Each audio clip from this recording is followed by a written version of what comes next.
Buenos días a todos y todas. Es un gran placer estar aquí. Esta es mi primera conferencia en persona en 2 años.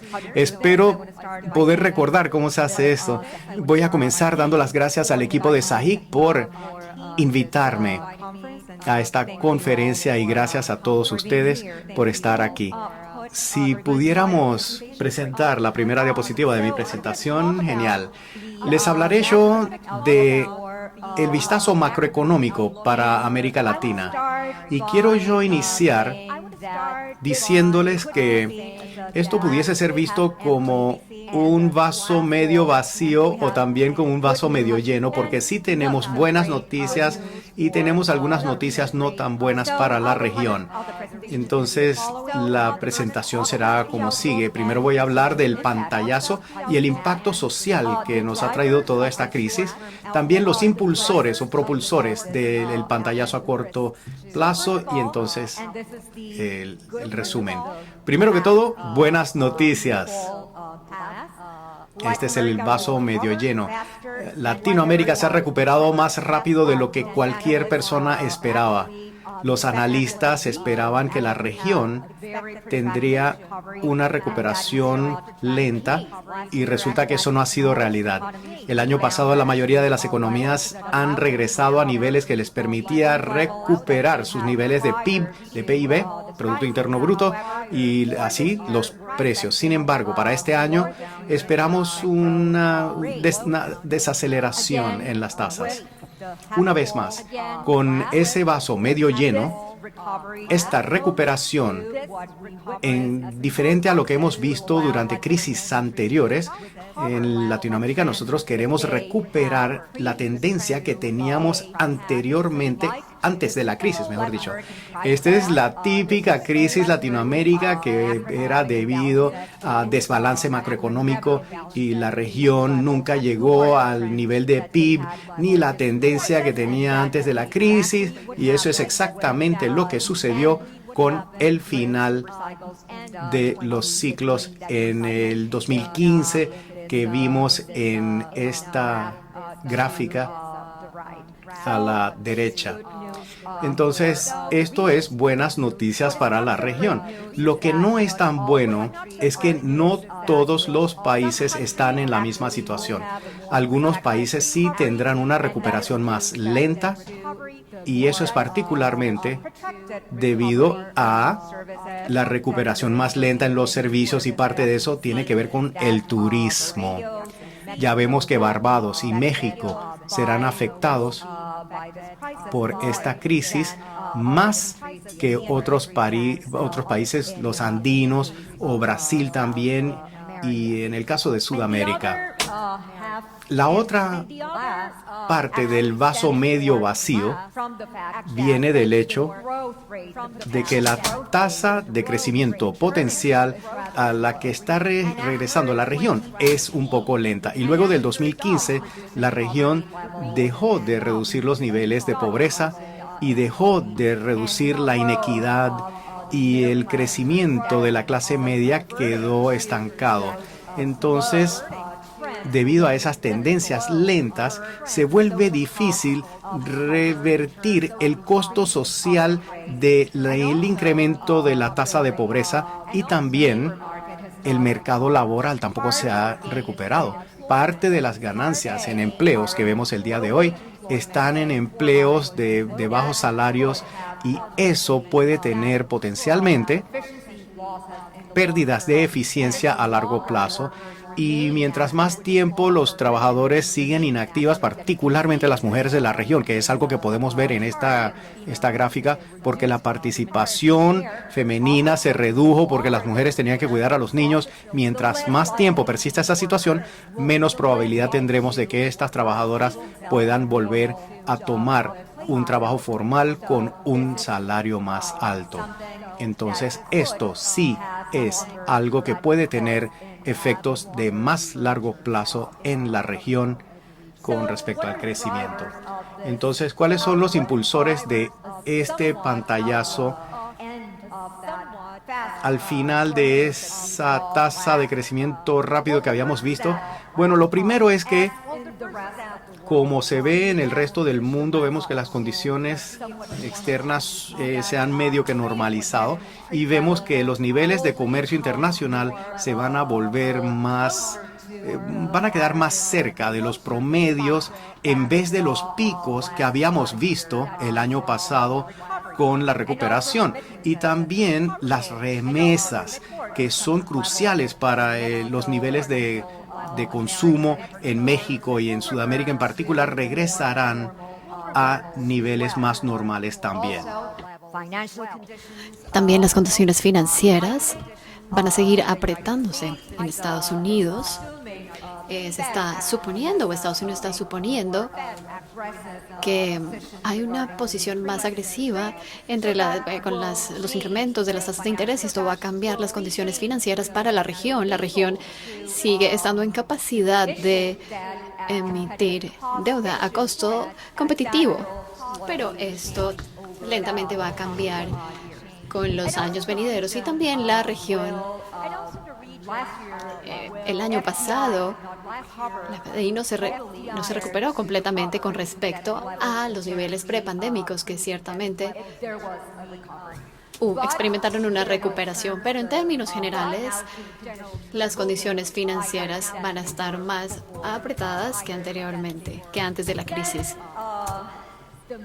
Luego, el momento de la recuperación, las ganancias del crecimiento, en términos de tasas de crecimiento, de la apertura de las economías desde cero hasta recuperar las actividades, bueno, van a experimentar una pérdida simplemente por un factor estadístico. Vamos a estar comparando niveles más normales de actividad con niveles más altos de actividad, en lugar de comparar simplemente la actividad desde cero.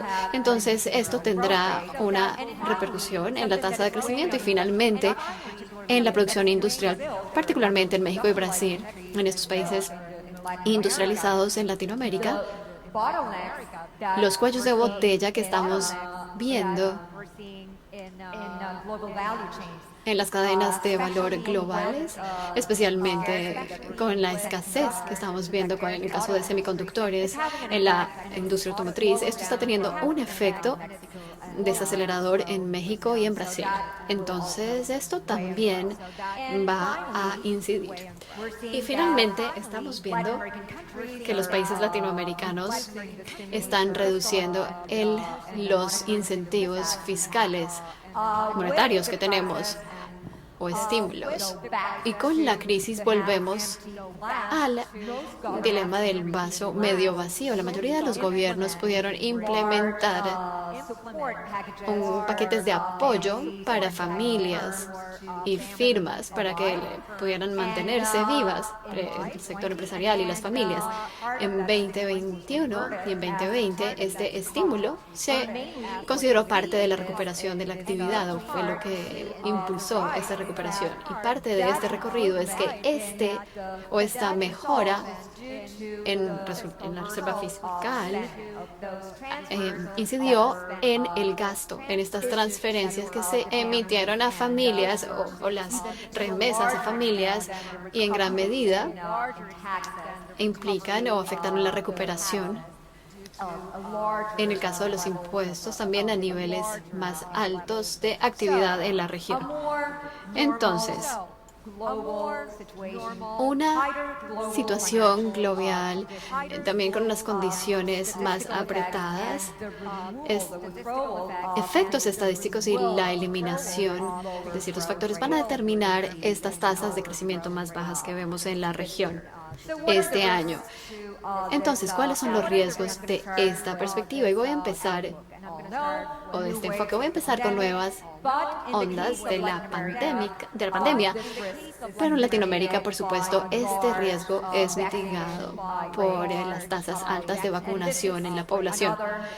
Y esta es otra sorpresa positiva en la región. En estos países, existió la capacidad de llevar a cabo campañas de vacunación exitosas y otros países en Latinoamérica, un gran porcentaje de países de Latinoamérica tuvieron la capacidad de vacunar a la población en mayor medida que las economías desarrolladas. Más aún, con Omicron, las actividades o los niveles de actividad no se vieron tan afectados como en las primeras olas de la pandemia, porque hubo más adaptación al trabajar en medio de la pandemia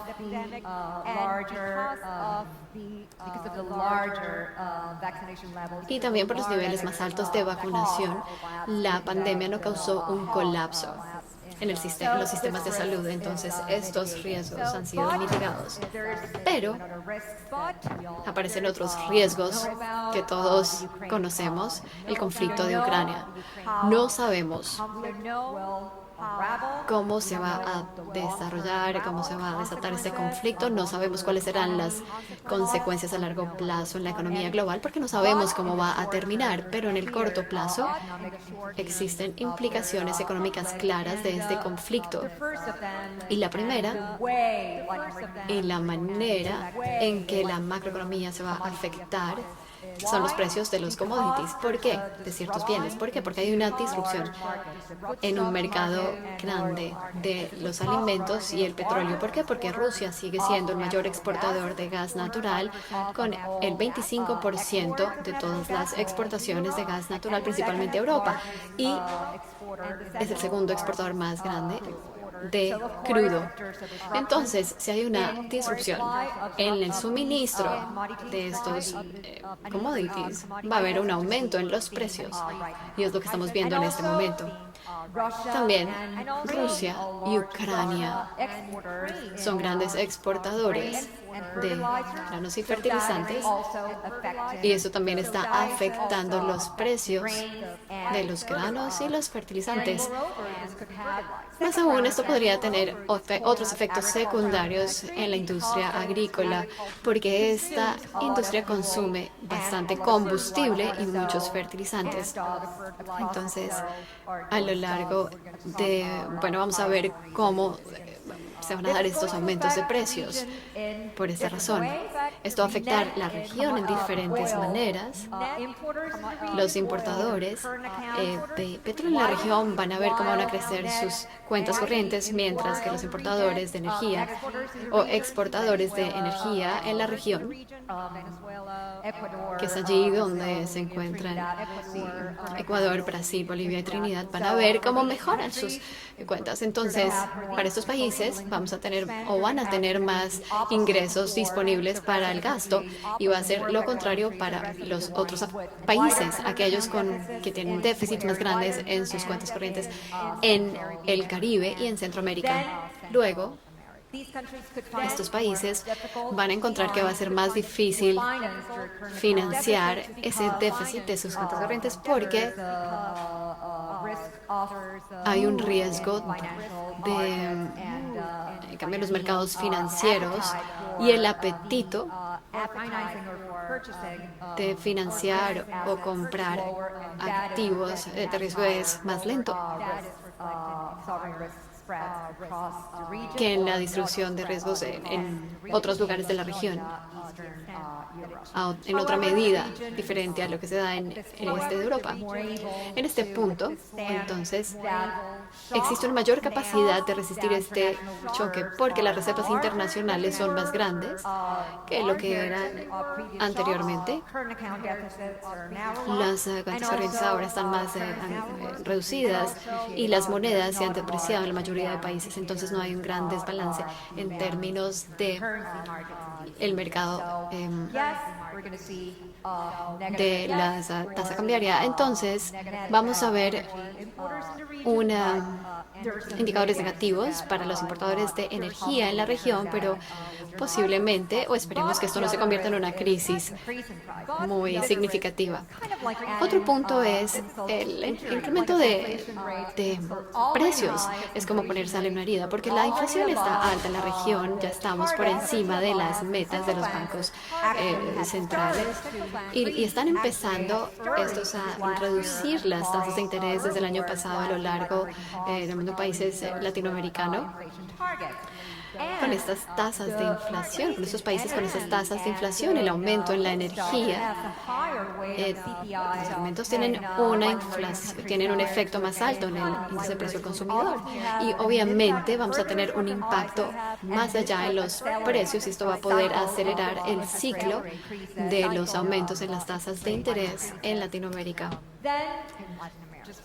Luego, por razones de tiempo, voy a ir directo a hablar de esto. Uno de los riesgos para la recuperación es un riesgo más o un problema más estructural, que es la baja productividad.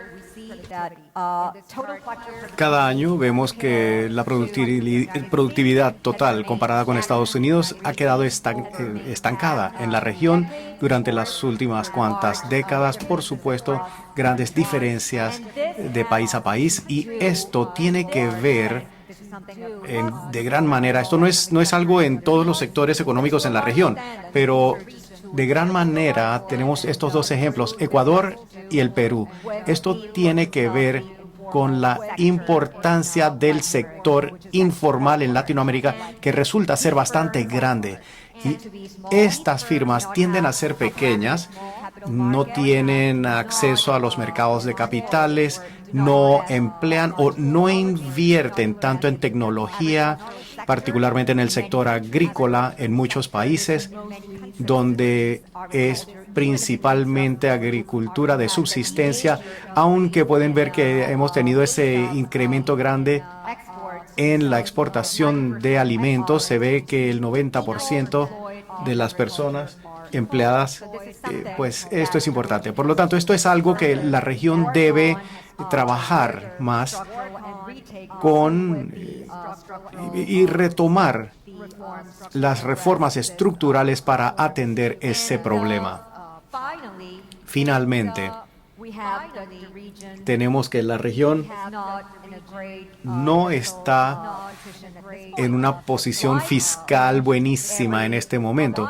Igual que en todo otro país en el planeta, hemos tenido un enorme incremento en el nivel de deudas después de la crisis y estas intentan contenerlas este año, pero la mayoría de los países tiene mayor nivel de deuda y más esfuerzos de consulta serán necesarios para poder restaurar el estado fiscal, para así atender las nuevas crisis que pueden requerir de políticas fiscales anticíclicas en la región.